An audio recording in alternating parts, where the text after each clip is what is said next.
Hello বন্ধুরা, মিতাস কিচেনে আপনাদেরকে অনেক অনেক স্বাগত।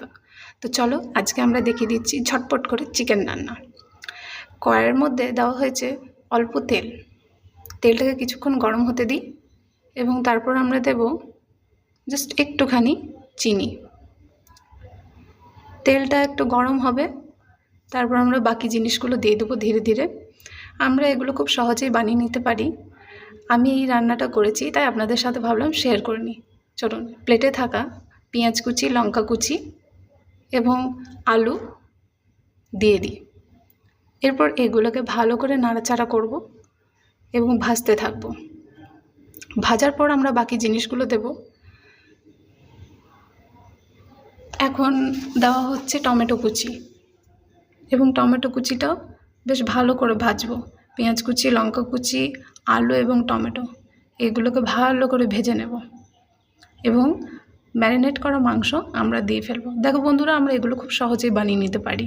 আমাদেরকে অত কিছু করতে হবে না যে এটা ভাজতে হবে, ওটা ভাজতে হবে, বা আমাদেরকে এই মশলা তৈরি করতে হবে বা ধনেপাতা দিতে হবে। এগুলো জাস্ট 10-15 মিনিটে এই কষা মাংস তৈরি করে আপনারা খুব সহজে খেয়ে নিতে পারবেন। তো এর মধ্যে দিয়ে দিচ্ছি এখন নুন এবং ধীরে ধীরে সব জিনিস দেব। নুন দেওয়ার পর আমরা দিয়ে দেবো একটুখানি হলুদ গুঁড়ো দেওয়ার পর আমরা দেব এবং ভালো করে নাড়াচাড়া করতে থাকতে হবে। তাহলে কি হবে না, গন্ধ ছাড়বে না। ভালো করে হলুদ গুঁড়ো দিয়ে দিয়েছি, যেহেতু আমরা খুব হলুদ খাই তো আমরা হলুদ দিয়ে দিয়েছি। নুন দেওয়া হলো, হলুদ দেওয়া হলো, এরপর আমরা দিয়ে দেবো একটুখানি জিরে গুঁড়ো। জিরে গুঁড়ো দিলে বেশ মাংসের মধ্যে গন্ধটা ছাড়ে না, খুব ভালো লাগে খেতে। এবং এরপর আমরা দিয়ে দিয়েছি লঙ্কা গুঁড়ো। এরপর আমরা ভালো করে নাড়াচাড়া করব, আঁচটাকে কম করে দেব এবং আমরা খুব ভালো করে কষতে হবে ঢাকা দিয়ে দিয়ে। বন্ধু, তোমরাও ভালো করে মাংসটাকে কষবে, না হলে গন্ধ যাবে না এর মধ্যে দিয়ে।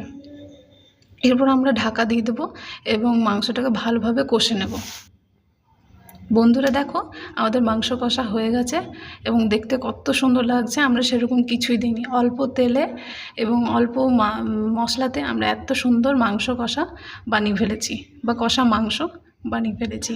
আপনারা অনায়াসে 10-15 মিনিটে এরকম মাংস বানিয়ে নিতেই পারো। সরি বন্ধুরা, কখনো আমি আপনি, কখনো আমি তুমি বলে ফেলছি। আমি এখন নিজে দেখছি খেয়ে যে কেমন হয়েছে মাংসটা খেতে। আমি এখন ভিডিওটা এডিট করার সময় দেখছি অপূর্ব হয়েছিল। আমার এখন খেতে ইচ্ছে করছে। জাস্ট রুটিটাও খুব সুন্দর হয়েছিল এবং মাংসটাও খুব সুন্দর হয়েছিল, দারুণ লাগছিল। যারা মেসে থাকো বা সিঙ্গেল লাইফ, যারা ব্যাচেলার, তারা এরকম রান্না অনায়াসে করে খেয়ে নিতে পারো, কোনো সমস্যা হবে না। বন্ধুরা খুব সুন্দর হয়েছে। তো চলো আজকে এতটাই, বাই বাই।